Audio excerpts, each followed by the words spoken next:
नमस्कार, दोपहर के 1 बजने वाले हैं। वक्त है अपना बिहार का और मैं हूं आपके साथ विभा उपाध्याय। बुलेटिन की शुरुआत इस वक्त बड़ी खबर के साथ। बिहार में साल 2030 तक 1 करोड़ नौकरी और रोजगार देने का रास्ता साफ हो चुका है। नीतीश कैबिनेट की बैठक में इस लक्ष्य को मंजूरी दे दी गई है और अब 1 करोड़ नौकरी और रोजगार के लक्ष्य को पूरा करने के लिए विकास आयुक्त के नेतृत्व में 12 सदस्यीय उच्च स्तरीय कमेटी गठित कर दी गई है। कैबिनेट की बैठक में कुल 30 प्रस्तावों पर मोहर लगी। आपको बताते चलें कि 2 दिन पहले ही बिहार के मुख्यमंत्री नीतीश कुमार ने सोशल मीडिया प्लेटफॉर्म एक्स पर पोस्ट कर 2030 तक 1 करोड़ नौकरी और रोजगार देने के सरकार के लक्ष्य का ऐलान किया था, जिस पर आज कैबिनेट ने अपनी मोहर लगा दी है। तो इस तरीके से 1 करोड़ रोजगार और नौकरी का जो लक्ष्य है बिहार सरकार का, वो आने वाले वक्त में लोगों को बड़े रोजगार के अवसर के साथ नजर आएगा। और इसे लेकर जिस उच्च स्तरीय कमेटी के गठन की बात की जा रही थी, उस कमेटी का भी गठन कर दिया गया है। नेतृत्व इसका करेंगे विकास आयुक्त। श्रम संसाधन विभाग का, इसमें राज्य सरकार ने यह निर्णय लिया है कि 2025 से 30 तक राज्य सरकार राज्य में 1 करोड़ नौकरियां और रोजगार सृजन के कार्य करेगी। 5 वर्ष 2025 से 30 तक राज्य सरकार बिहार राज्य में 1 करोड़ नौकरी एवं रोजगार सृजन करने का लक्ष्य निर्धारित किया गया है। यह 1 करोड़ नौकरी या रोजगार दोनों मिला के हैं 1 करोड़। इसकी संभावना विकल्पों के बारे में निर्णय लेने के लिए एक विकास आयुक्त की अध्यक्षता में कमेटी गठित की गई है। इसमें 11 और सदस्य हैं, कुल 12 सदस्य होंगे, जिसमें वित्त विभाग, सामान्य प्रशासन विभाग, कृषि विभाग, ग्रामीण विकास विभाग, पशु एवं मत्स्य संसाधन विभाग, उद्योग विभाग, सूचना प्रौद्योगिकी विभाग, विज्ञान प्रौद्योगिकी एवं तकनीकी शिक्षा विभाग, पर्यटन विभाग और श्रम संसाधन विभाग इसके सदस्य सचिव होंगे। ये कमेटी होगी और 2025 से 30 तक 1 करोड़ नौकरी या रोजगार सृजन का लक्ष्य रखा गया। बिहार विधानसभा के चुनावी साल में नीतीश सरकार नौकरी और रोजगार के मुद्दे पर गंभीर है। पिछले दिनों मुख्यमंत्री नीतीश कुमार ने यह घोषणा की थी कि अगले 5 वर्षों के लिए यानी 2025 से 30 के लिए 1 करोड़ रोजगार और नौकरी जो है वो देने के संकल्प पर सरकार विचार कर रही है। और आखिरकार जो मुख्यमंत्री की तरफ से घोषणा की गई उसको आज मूर्त रूप भी दे दिया गया कैबिनेट के माध्यम से। ठीक हमारे पीछे कैबिनेट सचिवालय है, जहाँ की तस्वीर इस वक्त हम आपको दिखा रहे हैं। और 5 सालों के लिए जो ये लक्ष्य निर्धारित किया गया है 1 करोड़ लोगों को नौकरी और रोजगार देने का, उसके लिए विकास आयुक्त की अध्यक्षता में एक कमेटी भी गठित कर दी गई है। और इसमें तकरीबन 11 विभागों के अपर मुख्य सचिव, प्रधान सचिव या सचिव स्तर के जो अधिकारी होंगे वो मेंबर बनाए गए हैं। तो एक महत्वपूर्ण फैसला, 1 करोड़ लोगों को नौकरी और रोजगार देने के मसले पर सरकार गंभीर है। यह फैसला इस बात को जाहिर करता है जिन विभागों के अपर मुख्य सचिव, प्रधान सचिव और सचिव को बनाया गया है सदस्य, उसमें वित्त विभाग, सामान्य प्रशासन विभाग, कृषि विभाग, ग्रामीण विकास विभाग, पशु एवं मत्स्य संसाधन विभाग, उद्योग विभाग, सूचना एवं जनसंपर्क विभाग, विज्ञान प्रौद्योगिकी विभाग, इसके अलावा शिक्षा विभाग, पर्यटन विभाग और श्रम संसाधन विभाग है। तो निश्चित तौर पर विभिन्न विभागों में जो नौकरियां होंगी, जो खाली पद होंगे, उनको भरने के फैसले पर सरकार ने अपनी मुहर लगा दी। और जो महत्वपूर्ण फैसला है वो है जो वित्त रहित माध्यमिक और उच्च माध्यमिक विद्यालय हैं, उनके जो शिक्षक होंगे उनके वेतन के लिए सरकार ने आज 3 अरब 94 करोड़ 41 लाख 24 हज़ार रुपये की राशि पर अपनी मुहर लगा दी है। भारी भरकम राशि। और जैसा कि आपको पता है, इस तरह के विद्यालयों में जो परफॉर्मेंस होता है स्टूडेंट्स का, जो वार्षिक उनका परीक्षा फल होता है, उसी आधार पर मानदेय जो है या वेतन कह लीजिए उसको तय किया जाता है। जो फैसले ये लिए गए हैं उसमें जन कल्याणकारी योजनाएँ हैं और इसके अलावा रोजी और नौकरी की भी बात है। तो जिस मुद्दे पर लगातार राजनीति हो रही है उस मुद्दे को लेकर सरकार लगातार काम कर रही है। और सरकार ने आज जो स्वीकृति दी है उसके लिए अब जो कमेटी गठित की गई है उस कमेटी ने भी अपना काम करना शुरू कर दिया है। कैमरा पर्सन मनीष जुनेजा के साथ संजय कुमार, न्यूज़ 18 पटना। अब जरा इस पूरी खबर को समझ लीजिए। मुख्यमंत्री नीतीश कुमार ने 2 दिन पहले इस बात की जानकारी दी थी कि आखिर क्या कुछ होने जा रहा है। तो 2030 तक 1 करोड़ नौकरी और रोजगार का लक्ष्य मुख्यमंत्री की तरफ से रखा गया था। उस पर आज एक तरीके से मोहर लग गई। सीएम नीतीश कुमार ने यह बड़ा ऐलान किया था। सोशल प्लेटफॉर्म का इस्तेमाल उनकी तरफ से किया गया था जब जानकारी साझा की गई। 2020 और 25 के लक्ष्य को दोगुना करने का ऐलान मुख्यमंत्री ने सबसे पहले किया। उसके बाद 5 सालों का टारगेट सेट कर दिया गया, जिसमें 2025 से 30 के बीच 1 करोड़ नौकरी और रोजगार का सृजन जो है वो किया जाएगा। निजी और औद्योगिक क्षेत्र होंगे जिसमें ये रोजगार और नौकरी जो है वो आने वाले वक्त में युवाओं को हासिल होगी। लक्ष्य पूरा करने के लिए हाई लेवल कमेटी का गठन भी आज कर दिया गया। 30 एजेंडे पर मोहर लगी, उसमें ये कमेटी भी शामिल थी। 2005 से 20 तक 8 लाख सरकारी नौकरी जो है वो दी जा चुकी है बिहार में लोगों को। 2020 में 12 लाख नौकरी और रोजगार का संकल्प 2020 तक रखा गया था, उससे पहले पूरा किया गया। 2005 के बाद से अब तक 10 लाख नौकरी जो है वो युवाओं को दी जा चुकी है। और इस तरीके से जो उनकी लक्ष्य थी, जो उनकी सोच थी, उसे मूर्त रूप में जमीन पर उतारा गया। नीतीश कैबिनेट में युवाओं को 1 करोड़ नौकरी देने वाली घोषणा पर तेजस्वी यादव ने हालांकि निशाना साधा है। तेजस्वी यादव ने कहा कि ये लोग जो बोलते हैं उसे कभी पूरा नहीं करते। वैसे भी ये बात उनके मुंह से सुना जाता है। कोई इन लोगों को अब ये भी बताए कि अब नौकरी के लिए पैसा कहां से लाएंगे। चुनाव आने वाला है, विदाई इनकी तय है। इन लोगों का जो कहा हुआ है कभी पूरा किया है? 19 लाख का क्या हुआ? तो लोगों को कुछ भी कहना है कहने दीजिए। लोग तो नकलची सरकार है। और नीतीश कुमार जी के मुंह से आप सुने हैं ये बात, आकर के थोड़ा पब्लिक को भी तो मुंह से जाकर आकर के बताना ना चाहिए उनको। अब तो कुछ भी अनाउंस कर देंगे ये लोग। चुनाव आ रहा है, जाने वाले हैं, विदाई तय है। पीएचईडी मंत्री नीरज बबलू की तरफ से एक बड़ा बयान दिया गया। बढ़ते हुए अपराध पर मंत्री नीरज बबलू ने यह बयान दिया है जिसमें एक एनकाउंटर से काम नहीं चलने वाला है। पुलिस को दर्जनों एनकाउंटर करना होगा। पुलिस का डर अपराधियों के अंदर होना चाहिए। एक एनकाउंटर से काम नहीं चलेगा। अपराधियों को लेकर पुलिस का यह एक्शन एक से आगे बढ़ना चाहिए। दर्जनों एनकाउंटर होने चाहिए। पुलिस का डर अपराधियों के अंदर समाना चाहिए। अपराधियों का एनकाउंटर और उसके घर पर बुलडोजर चलाने से अपराधियों में पुलिस का डर पैदा होगा। अपराधियों की गोली की गूंज सुनाई देती है, लेकिन पुलिस की गोली की गूंज आखिर क्यों सुनाई नहीं देती, ये भी उनकी तरफ से बयानों में दिया गया।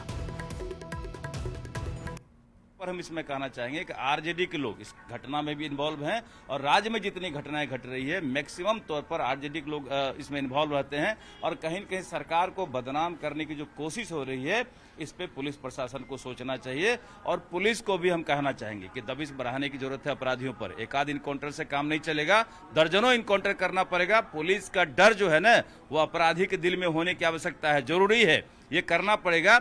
और अपराधियों की गोली की गूंज सुनाई पड़ती है, पुलिस की गोली की गूंज क्यों नहीं सुनाई पड़ती है? हम कहना चाहेंगे अपने पदाधिकारी को कि अपराधी के दिल में डर पैदा कीजिए। और दर्जनों जहां भी बड़ी घटनाएं घटती है, चाहे सिवान की घटना हो, पटना की घटना हो, ऐसे अपराधी को सीधा इनकाउंटर करे और अपराधी भागता है तो घर पे बुलडोजर चलाए, तभी जाकर के अपराधी के दिल में भय व्याप्त होगा। तो अपराधियों के अंदर डर जगाने की जरूरत है। ये गूंज सुनाई देनी चाहिए और इसके लिए आपको एनकाउंटर करना हो तो एनकाउंटर कर दीजिए, बुलडोजर चलाना हो तो बुलडोजर चला दीजिए, लेकिन अपराधियों के अंदर डर पैदा कीजिए। पदाधिकारी ये सीधे तौर पर नीरज बबलू की तरफ से एक बड़ा बयान दिया गया। श्रम संसाधन मंत्री संतोष सिंह ने विपक्ष पर जमकर हमला किया है। उन्होंने कहा कि बिहार में अब पहले जैसे हालात नहीं है, अब सुनियोजित तरीके से क्राइम नहीं किया जाता है। बिहार में नीतीश कुमार के नेतृत्व में चल रही है एनडीए की सरकार। अपराधियों को खुली चुनौती उनकी तरफ से दी गई और कहा गया कि जो गोली चलाएगा वो गोली खाएगा। अब ये वक्त आ गया है, बुलेट चलाओगे तो बुलेट खाओगे। सीधे तौर पर यह बड़ा बयान जो है वो दिया गया है और सुनियोजित तरीके से अब बिहार में क्राइम नहीं होता है। बिहार में नीतीश कुमार के नेतृत्व में एनडीए की सरकार चल रही है और अपराधियों पर कार्रवाई भी ताबड़तोड़ हो रही है। बुलेट चलाओगे तो बुलेट खाओगे। अब नहीं है जो लालू यादव में सत्ता के संरक्षण प्राप्त क्राइम होता था, किडनैपिंग होता था तो सीएम हाउस में उसका रिकवरी होता था, वो जमाना नहीं है। नहीं तो सब मान रहे, वो लोग नेता के कहने से कुछ होने जाने वाला नहीं है। न क्राइम का ग्राफ बढ़ा है, न क्राइम बढ़ा है, न संरक्षण प्राप्त कोई क्रिमिनल बचा है। और जो बुलेट, एक बात कह देते हैं, ये सरकार की जो मंशा है, जो बुलेट चलाएगा वो बुलेट खाएगा। संतोष सिंह को आपने सुन लिया। तेजस्वी यादव के बयान पर डिप्टी सीएम सम्राट चौधरी ने पलटवार किया है और पलटवार करते हुए कहा कि जो लोग सत्ता से अपराध चला रहे थे, जिनकी पार्टी में सिर्फ अपराधी हों और जिनके सत्ता में सिर्फ अपराध हुए हों, उन्हें बोलने का कोई नैतिक अधिकार ही नहीं है। लालू प्रसाद का परिवार सत्ता पाने के लिए कुछ भी करेगा। आरजेडी के एक एक नेता को चुनौती देता हूं, अपराध बताइए, सरकार कार्रवाई करेगी। जो लोग सत्ता से अपराधी चलाते हो, जिनके पार्टी में अपराधी ही हों, जिस राष्ट्रीय जनता दल ने 15 साल में सिर्फ अपराध ही कराया हो, उनको बोलने का कोई नैतिक अधिकार नहीं। एक दूसरा है, बिहार में कोई ऑर्गेनाइज क्राइम हो, मैं आपको आग्रह करता हूं जरूर आके बताइए। जो भी घटना घटी है उस पर पुलिस ने तुरंत कार्रवाई किया। तो वहीं तेजस्वी यादव ने राहुल गांधी के उस पोस्ट का समर्थन किया है जिसमें राहुल गांधी ने बिहार को क्राइम कैपिटल कह दिया। राहुल के इस पोस्ट पर तेजस्वी ने कहा है कि बिल्कुल बिहार क्राइम कैपिटल इस वक्त बन चुका है। पूरे बिहार में हत्या, रेप, लूट जैसी वारदात चरम पर है।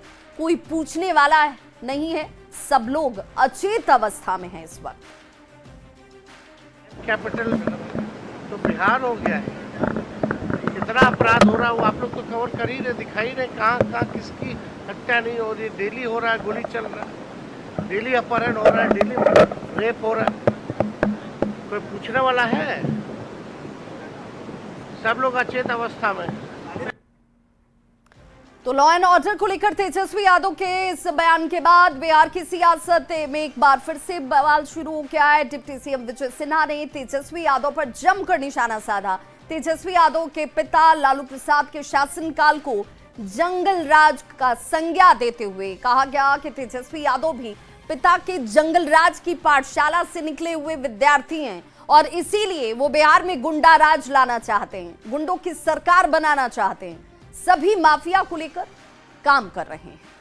खुला चुनौती है तेजस्वी यादव को कि विजय सिन्हा और विजय सिन्हा के परिवार के जिंदगी पर एक भी अपराध का तुम आरोप निकाल दो, लेकिन तुम्हारा पिता न्यायालय के द्वारा घोषित आर्थिक अपराधी है और तुमने राष्ट्रीय अध्यक्ष बना करके अपने पार्टी को ही नहीं, नेता प्रतिपक्ष के कुर्सी को भी अपमानित कर रहे हो, संवैधानिक संस्था को कलंकित कर रहे हो।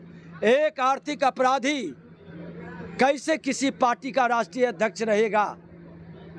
इस पर तो उनको बोलना चाहिए और खुला चुनौती देते हैं आप लोगों के माध्यम से कि लो संकल्प कि भारतीय जनता पार्टी एनडीए गठबंधन किसी अपराधी को टिकट नहीं देता है, तुम भी किसी अपराधी और माफिया भ्रष्टाचारी को टिकट नहीं दोगे। केंद्रीय गृह राज्य मंत्री नित्यानंद राय ने तेजस्वी यादव और विपक्ष पर अपराध को लेकर लगाए गए आरोपों पर जोरदार हमला करते हुए कहा कि बिहार में छिटपुट अपराध की घटनाएं हो रही हैं, वो निंदनीय है। लेकिन लालू प्रसाद यादव के जमाने में मुख्यमंत्री आवास में अपराधियों का जमावड़ा लगा करता था। मुख्यमंत्री आवास में अपराधियों के लिए गेस्ट रूम तक बनाए जाते थे। बिहार बदनाम हो गया था, बीमार हो गया था। उस समय की स्थिति भी उनको याद करनी चाहिए और आज की स्थिति देखकर उनको प्रसन्न होना चाहिए कि आज बिहार में विकास है। उस समय विकास भी नहीं हो रहा था और जंगल राज भी था, अपहरण का धंधा चलता था। आज बिहार से पलायन की बात लोग करते हैं तो वह पलायन की अवधि भी वही थी। यहाँ से मजदूर तक पलायन हो गए थे, इसलिए कि हाँ उस 15 वर्षों में उद्योग धंधे ठप हो गए थे, व्यापारियों का अपहरण हो रहा था। तो नित्यानंद राय की तरफ से जैसे ही बयान दिया गया उसके बाद आरजेडी के प्रवक्ता शक्ति सिंह यादव ने इस पर पलटवार किया है। उन्होंने कहा कि बीजेपी मुख्यालय और एक करने मार्ग पर अपराधियों को संरक्षण दिया जा रहा है। अब तो बीजेपी और मुख्यालय और एक अन्य मार्ग दोनों जगह अपराधियों का बोलबाला संरक्षण का चल रहा है। बिहार में तो अपराधी है ये है। लालू जी के समय में जनता का राज था। तो चुनावी साल में बढ़ते अपराध के आरोप पर आरजेडी के साथ साथ कांग्रेस भी अब मुखर हो गई है। बयानों के बाद अब कांग्रेस ने इस मामले पर पोस्टर की सियासत की शुरुआत कर दी है। राजधानी पटना में बड़ी संख्या में इस तरह के पोस्टर्स लगाए गए हैं जिनमें आपराधिक घटनाओं की चर्चा कर सरकार को घेरने की कोशिश की गई है। पोस्टर का जायजा लिया न्यूज़ 18 संवाददाता संजय कुमार। बढ़ते अपराध को लेकर सियासत तेज है और अब बयानों के बाद राजनीति पोस्टर पर उतर आई है। देखिए तस्वीर है, पटना में जगह जगह चौक चौराहों पर यह पोस्टर लगाया गया है और कांग्रेस की तरफ से यह पोस्टर लगाया गया है और राज्य में जो आपराधिक घटनाएं हुई हैं उसकी चर्चा की गई है। उद्योगपति गोपाल खेमका मर्डर केस की चर्चा की गई है। इसके अलावा मुजफ्फरपुर में दीपक साह जो मक्का कारोबारी हैं उनकी चर्चा की गई है। विक्रम झा पटना के रामकृष्ण नगर में 13 जुलाई को उनकी हत्या की गई थी, इनकी भी तस्वीर लिखाई गई है। एक नर्स हैं उनकी हत्या कर दी गई थी, उनकी भी तस्वीर लगाई गई है।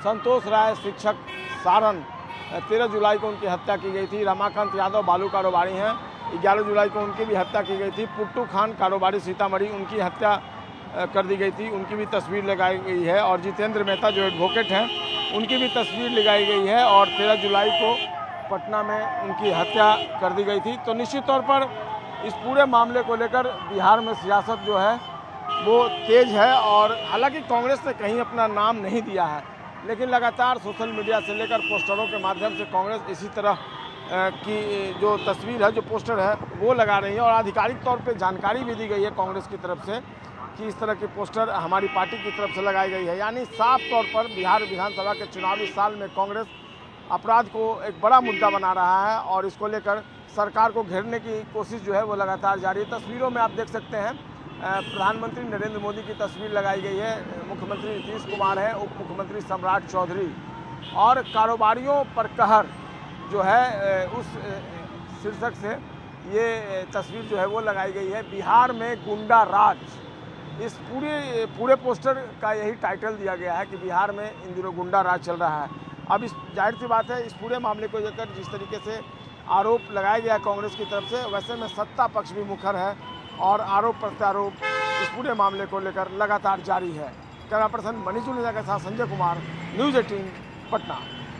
और पटना से बड़ी खबर आ रही है जहां बैंक मैनेजर अभिषेक वरुण का शव बरामद कर लिया गया है। कई दिनों से बैंक मैनेजर लापता बताए जा रहे थे। बेऊर इलाके में कुएं से शव की बरामदगी हुई है। कुएं से मैनेजर की स्कूटी को भी बरामद कर लिया गया है। कंकड़बाग के रहने वाले थे अभिषेक वरुण।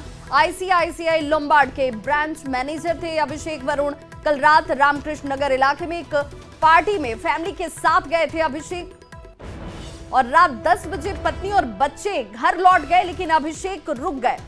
रात 3 बजे पत्नी को फोन कर उनकी तरफ से कहा गया कि मेरा एक्सीडेंट हो गया है। इसके बाद से मोबाइल फोन उनका स्विच ऑफ पाया जा रहा था।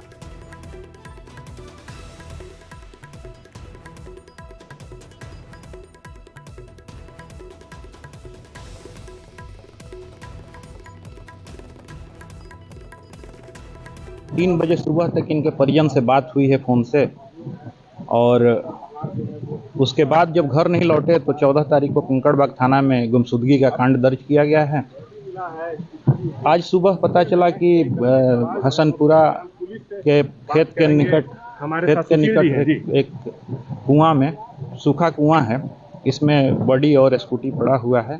एफएसएल टीम को बुलाया गया है, डॉग स्क्वाड टीम को भी बुलाया गया है। सभी बिंदुओं पर जांच की जा रही है। हम मौजूद हैं हसनपुरा बाधार में और ये बेउर थाना क्षेत्र में पड़ता है। यहाँ पर जो कुआं है जो आप देख रहे हैं, इसी कुएं में अभिषेक वरुण का शव मिला है और यहाँ पुलिस पहुंची हुई है जांच के लिए। स्थानीय लोग हैं और उनके परिजन हैं, ये सभी खोजबीन कर रहे थे, कल ही से कर रहे थे और आज जाकर के इन्हें पता चला कि यहाँ शव है और शव के साथ में स्कूटी भी कुएं के अंदर ही है। चप्पल कुछ दूर पहले छूटा हुआ है और स्कूटी के साथ यहाँ जो शव है वो सवालिया निशान उठाता है। डॉग स्क्वाड जो है जांच के लिए पहुंची है। सवाल हर जो है पहलू पर जो है क्योंकि जो है शव जिस तरह से मिले हैं, स्कूटी मिला है, यहाँ पर स्कूटी आने का जगह नहीं है। हम खुद यहाँ जिस गाड़ी से आए हैं, मोटरसाइकिल से आए हैं, यहाँ तक नहीं पहुँच पाया, लेकिन स्कूटी यहाँ पहुँच चुका है और यहीं पे जो है जांच किया जा रहा है। आप देख सकते हैं कि ये जो टीम है यहाँ पर लगी हुई है, देखिए पेन भी मिला है और ये जांच किया जा रहा है। तस्वीरों में साफ तौर पे देखा जा सकता है कि कितना अंदर में ये जो कुआं है और एकांत में है। पर एक डेड बॉडी मिला है जो कुआं में है, स्कूटी के साथ नीचे गिरा हुआ है, जो कंकड़बाग से 13 तारीख को घर के लिए चले थे और यहाँ पे डेड बॉडी मिला है। जांच चल रही है। तो जांच की प्रक्रिया चल रही है पुलिस की और यहाँ पूरी जो है शव निकालने की व्यवस्था की गई है। डॉग स्क्वाड लगाया गया है, एफएसएल की टीम बुलाई गई है और पुलिस की और टीम भी आ रही है। यहाँ तक कैसे शव पहुंचा इसकी भी जांच होगी। पटना से न्यूज़ 18 के लिए अमरजीत शर्मा। तो इस बुलेटिन में बस इतना ही, लेकिन न्यूज़ 18 बिहार झारखंड पर खबरों का सिलसिला लगातार जारी है।